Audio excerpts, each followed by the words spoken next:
Good afternoon. I'll call to order the November 2nd meeting of the Minneapolis City Planning Commission. My name is Matt Brown. I chair the commission. I'm joined today by Commissioners Magrino, Slack, Rockwall, Gisselman, and Forney. This time I'll ask that you please silence your electronic devices. And our first item of business today is to approve the actions from the October 19th meeting. Commissioners may have a motion to approve those actions. We have a motion and a second. All in favor? And that motion carries. Our next item of business is to sort the agenda, determine which items will be on consent, which we will discuss, and which items will be continued. So I'll start at the top of the agenda.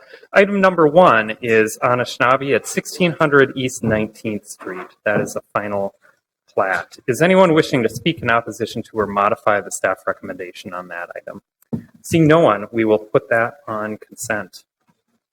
Item number 2 is the University Inn monument sign at 925 4th Street Southeast. Is there anyone wishing to speak in opposition to or modify the staff recommendation on that item? Seeing no one, that will also be on consent. Item number 3 is the Boston Field Park improvements at 5601 28th Avenue South. Conditional use permit and a variance related to a fence there. Is anyone wishing to speak in opposition to or modify the staff recommendation on that item? Seeing no one, we will put that on consent. Item number 4 is MINC Loring Park at 1409 Willow Street. That's a conditional use permit related to some telecommunications equipment there. Is anyone wishing to speak in opposition to or modify the staff recommendation on that item? Seeing no one, we will put that on consent. Item number 5 is Village Market at 912 East 24th Street, 2301 Elliott Avenue South, and 2218 through 2220 10th Avenue South. That's an expansion of nonconforming use and a site plan review. We will discuss that item. Item number 6 is the Mount Olivet Careview Home Addition at 5517 Lyndale Avenue South. That item will be continued to the November 16th meeting. Several applications related to a building addition there. Item number 7 is the Atzelford International Trucks at 3000 Broadway Street Northeast. Conditional use permit and a site plan review related to a building addition there. Is anyone wishing to speak in opposition to or modify the staff recommendation on that item? Seeing no one, we will put item 7 on consent. Item 8 is 3301 First Avenue South. That's an expansion of a non-conforming multifamily dwelling. Is anyone wishing to speak in opposition to or modify the staff recommendation on that item? Seeing no one, we will put that on consent. Item 9 is a zoning code text amendment related to emergency and overnight shelters. We will discuss that item.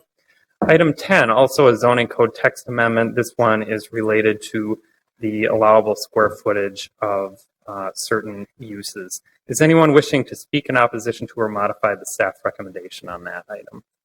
Seeing no one, we will put that on consent. Item number 11 is a zoning code text amendment related to small-scale grain milling. Is anyone wishing to speak in opposition to or modify the staff recommendation on that item? Seeing no one, we will put that on consent. Our agenda as amended is as follows. Items 1, 2, 3, 4, 7, 8, 10, and 11 will be on consent. We will discuss items 5 and 9, and item 6 will be continued. May I have a motion to approve the agenda as amended? We have a motion and a second. All in favor? Aye. And that motion carries. There is no committee of the whole consent agenda today, so we'll move on to the public hearing portion of our meeting. At this time, I'd like to open the public hearing for the items on the consent agenda. That is items 1, 2, 3, 4, 7, 8, 10, and 11. Is anyone wishing to speak on any of those items? Seeing no one, I will close the public hearing, and commissioners may have a motion to approve the consent agenda. We have a motion and a second. All in favor? And that motion carries. We'll move on to our 2 items for discussion next. Our first item for discussion is item 5, Village Market, and Hillary Dvorak is staff.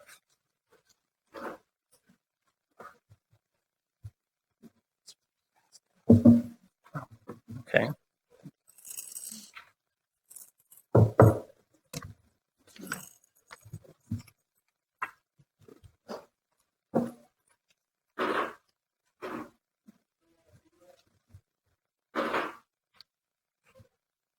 Good evening, Commissioners.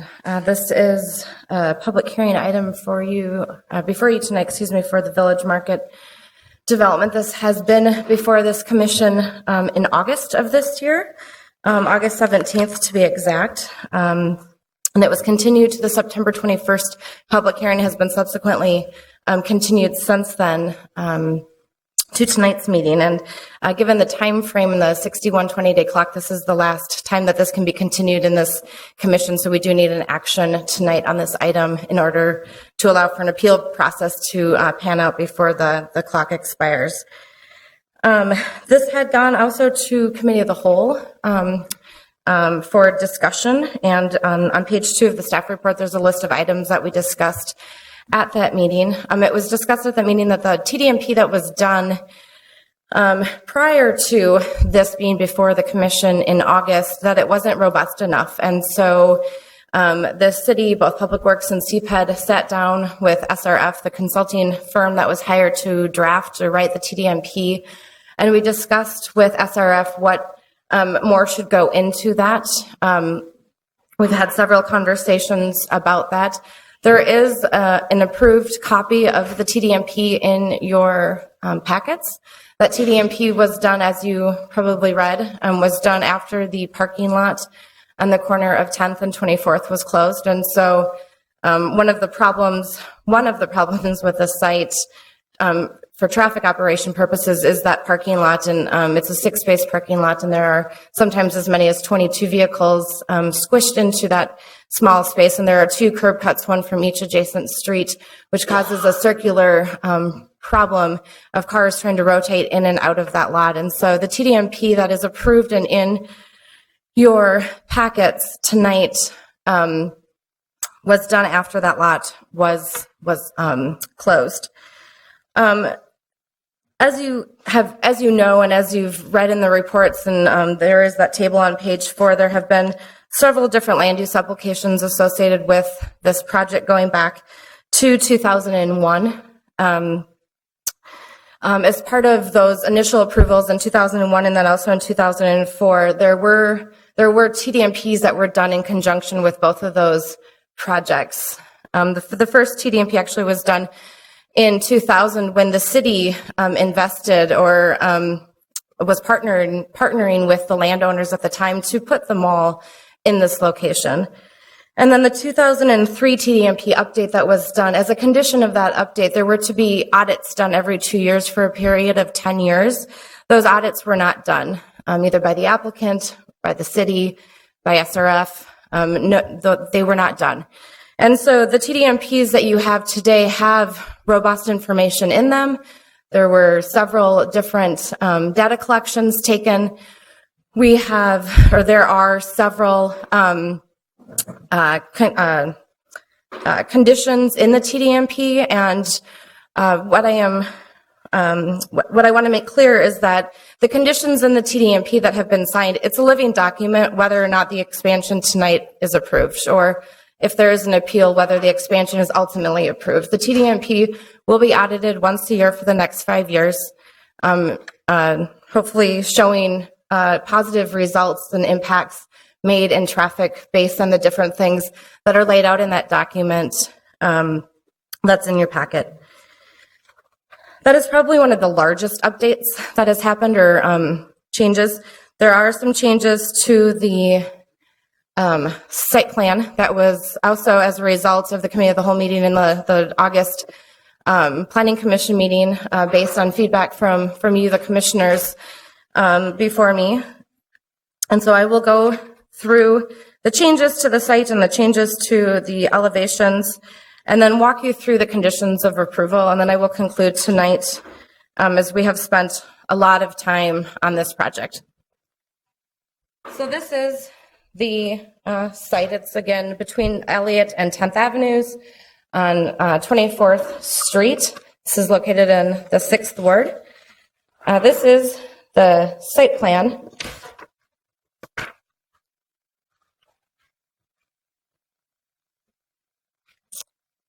Sorry, I always have to remember what you see is not what I see if I'm in this little monitor.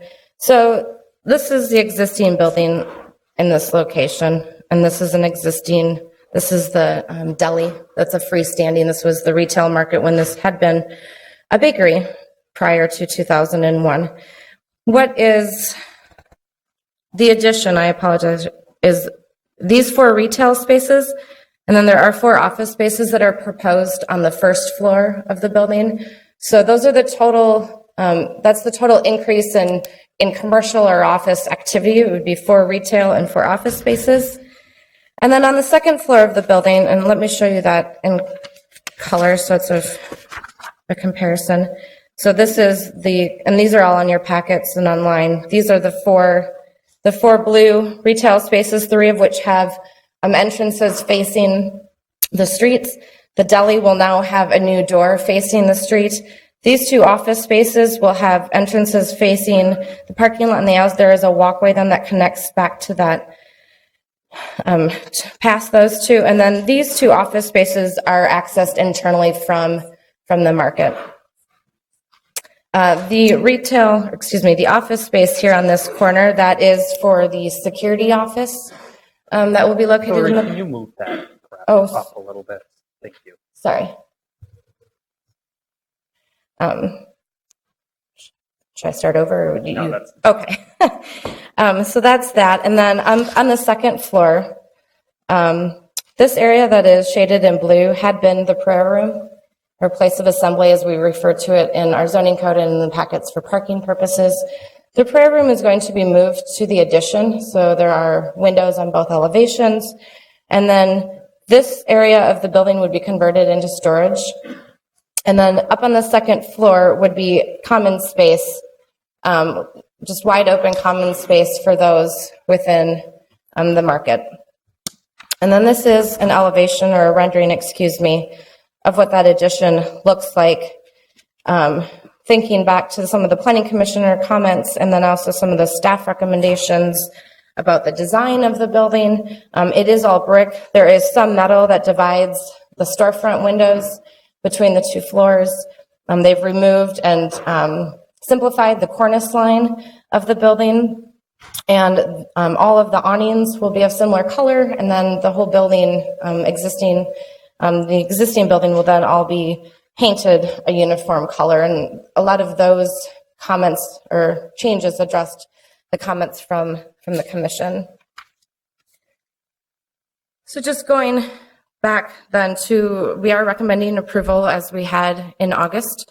Going back to the conditions then, for the expansion of a non-conforming use, there are 6 conditions. The first is that all of the TDMP conditions shall be met. And again, regardless of if the expansion is approved or not, it is a signed document and it will be adhered to. The office space located on that northeast corner of the addition shall be occupied by building security and the police substation if that is approved. And again, that is dependent on the mayor's budget and council actions.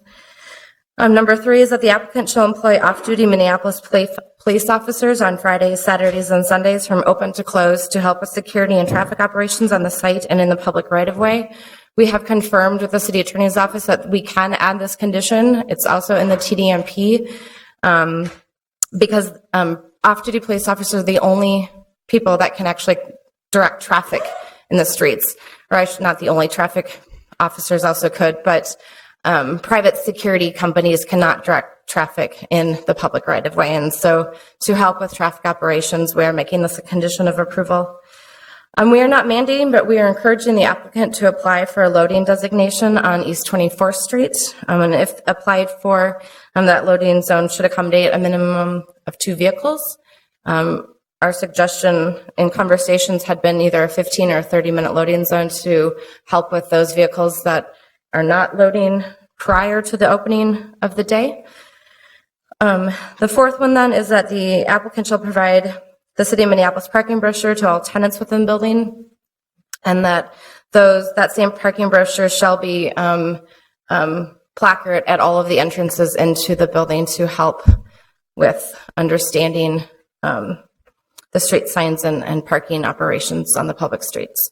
So those are the 6 conditions for the expansion non-conforming use. I won't read through the ones with the site plan. However, I will point out, because this was brought up at the last public hearing, is that the fence enclosure around the trash bin is too short. It needs to be increased in height by approximately 2 feet to be as tall as that trash container. And so we have made that a condition of approval. There are some other, we are also asking or requiring that they place 8 trash containers around the block to help with that, and that they maintain them, not asking the neighbors or the neighborhood organizations to do that work, but the applicant themselves needs to pick up trash within 100 feet and take ownership of those trash receptacles around the block. There are other conditions, but again, I won't read them, but I will stand for questions. Okay, commissioners, are there any questions of Ms. Dvorak? Commissioner Forney. Is the proposed entrance to the market? And where is it now? Sure, there are several entrances actually into the market. Is there a primary one? I would say that there are several primary entrances. There is a primary entrance here on the north side of the building. There is also an entrance here off of 24th. There is another entrance here on 24th. And then there are several entrances along the parking lot here. For the addition, each of the ground floor uses facing a street will have an entrance facing that street. The existing deli grocery store will have a new entrance, because currently it faces 24th. It will be relocated to the 10th Avenue side.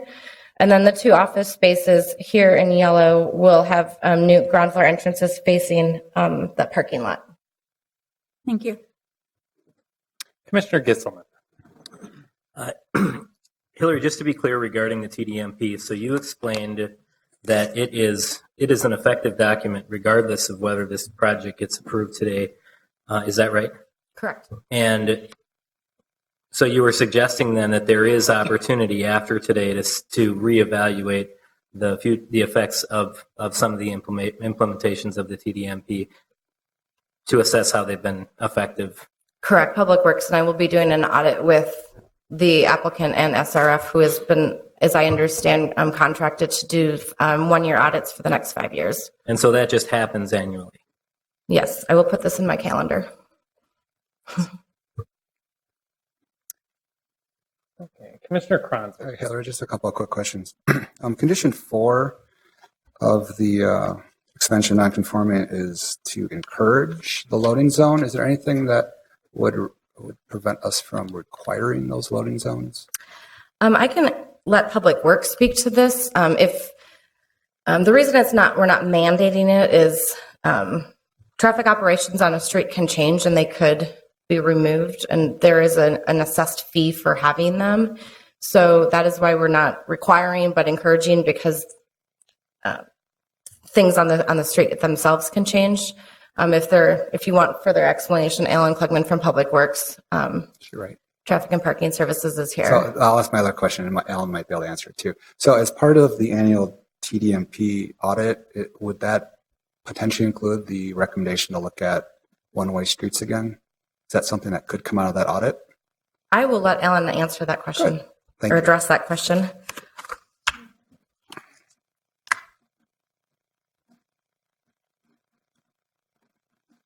Good afternoon, Chair, members of the Commission. I'm Alan Clubman with Minneapolis Public Works. So I think 2 questions we want to address.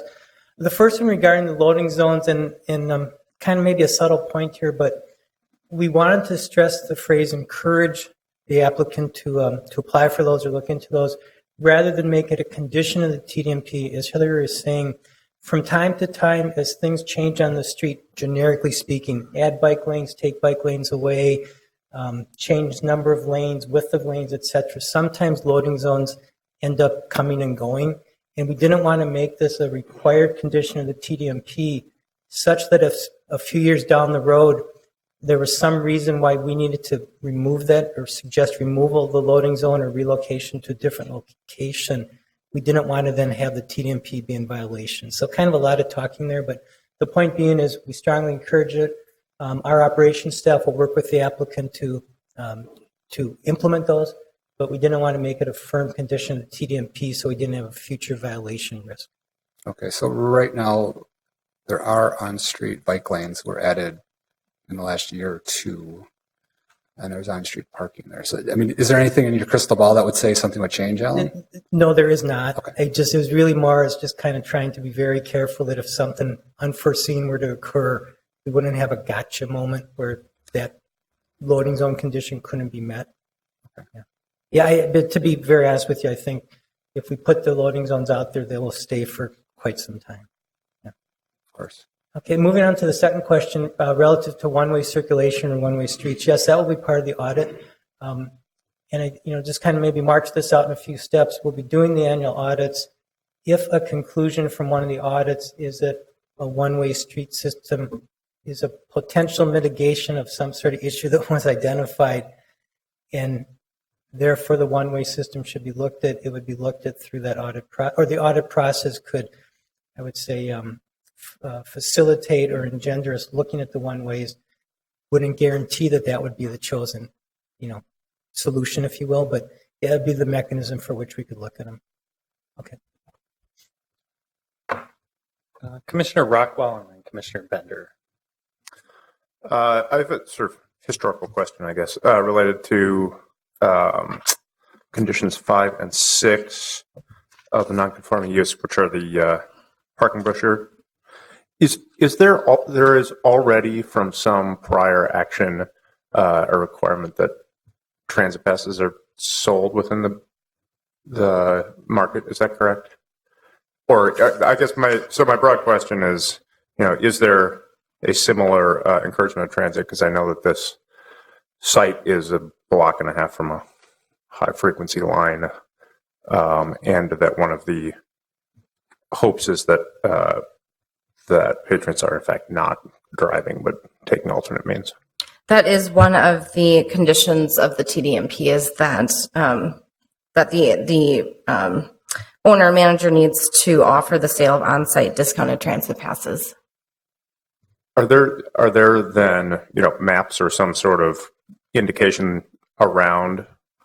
There's no requirement currently that there be some kind of transit map or indication of sort of transit accessibility the way there would be informational signs about parking? I would think that when we would that they would also have those maps available. Cool.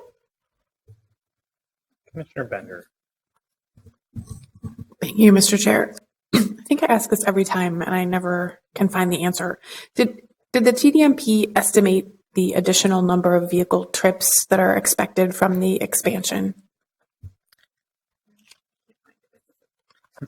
I'd have to grab the full document. I don't have it right here, but Jordan Schwartz from SRF is here. I could, or Alan might be able to know because I know the public hearing is not open, but the traffic consultant is here if you would like to hear from him.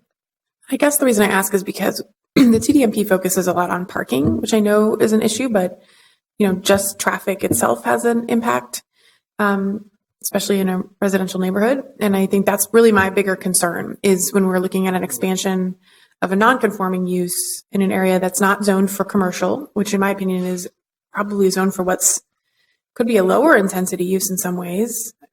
Industrial could, I suppose, go either way, but just kind of understanding the vehicle volumes in the neighborhood, I think is, to me at least, as significant as understanding the parking pressures.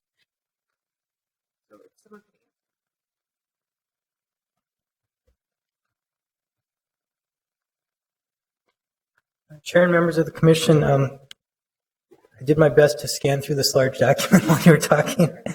And so in the PM peak hour or the busiest hour of the center, there'd be approximately 15 to 20 additional car trips to the site.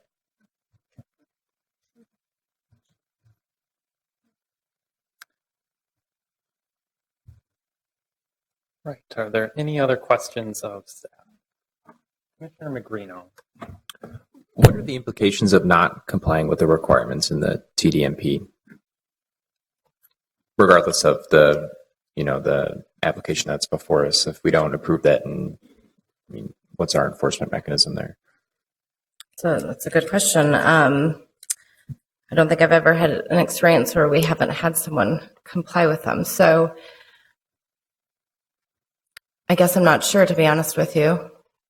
I know that's not the answer that you want to hear. I'm just, maybe I need to think for a minute about this. But maybe if Alan can think of any situations where this has happened. But this probably doesn't say much, but it would be my hope that there would be compliance with this, because there are things that we can verify. I don't know if Alan has anything else to add.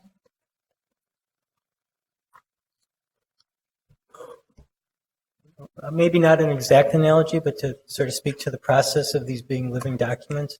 We have some where there's an ongoing commitment to spend a certain amount of money towards TDMP activities. And it might be 3, 4, 5, 6 years later after the site's built, where we're still revisiting those sites to execute things. So, for example, we had a site where there was a certain amount of money was put towards bike improvements, but they were to be staged over several years. And we had the mechanism to come back, much like we will with the audit here, and we did those bike improvements over time. The most recent thing we did was, I believe, added some locker facilities and bike repair stations. And that was a good 5 to 10 years after the original site, but it was an outgrowth of the TDMP. So, they remain documents that we refer to and keep current with them.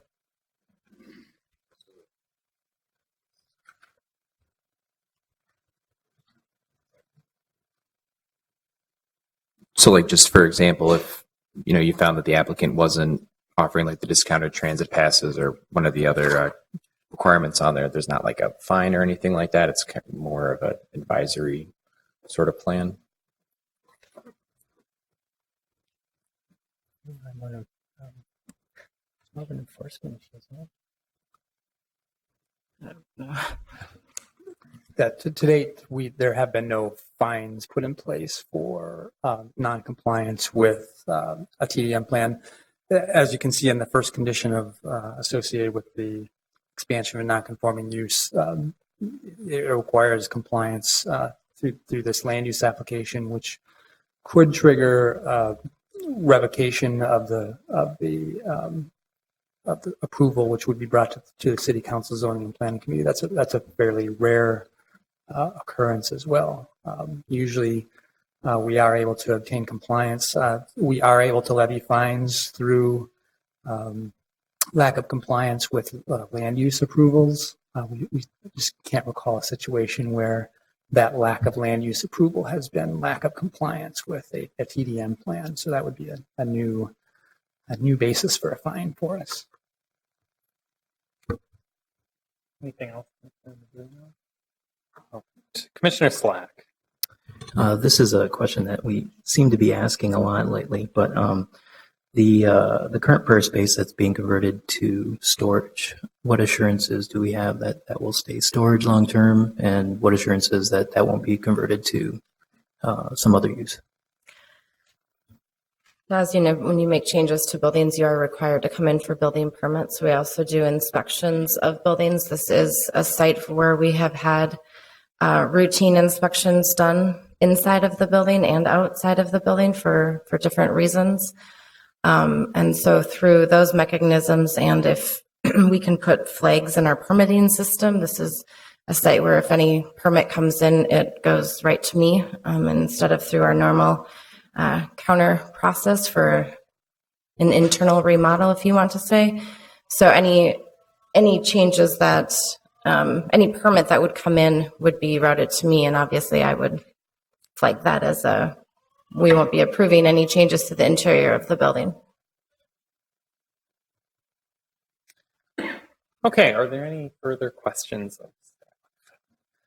If there are none, we can move forward. As you might remember, we held the public hearing for this item back on August 17th. At that time, we closed the public hearing. However, if there is anyone who has new information or anyone who did not have an opportunity to speak, I would certainly consider reopening that public hearing if there is anyone who wasn't here at that meeting. So we have at least one person would like to speak. So I'll reopen the public hearing in that case.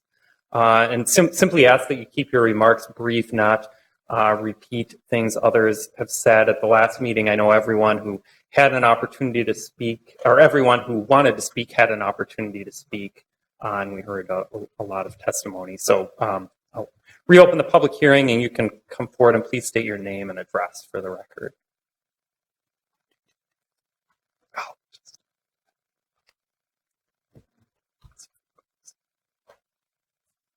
Good afternoon. My name is Ashley Bray. I live at 2417 11th Avenue South. I have lived there currently since, I believe, June 1st. I moved back to Minneapolis after living in Wisconsin Dells for a couple of years. I moved away from there being a Minneapolis kid. There was a serious lack of diversity. I wanted to move into a more diverse neighborhood, which I have. My cousins have owned this house, however, for over 10 years.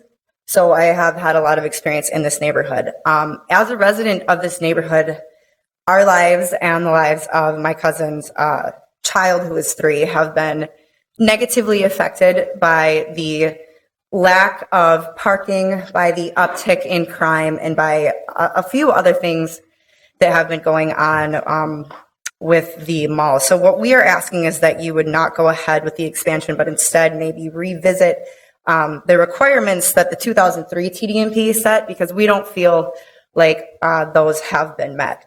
As a teacher, I promote diversity. I teach in Minneapolis charter schools. Today I was in Hennepin Elementary, where most of my students are very diverse. However, when I leave my school, which is all diverse people, and go back to my neighborhood, I do not feel safe if it's after dark. I very rarely,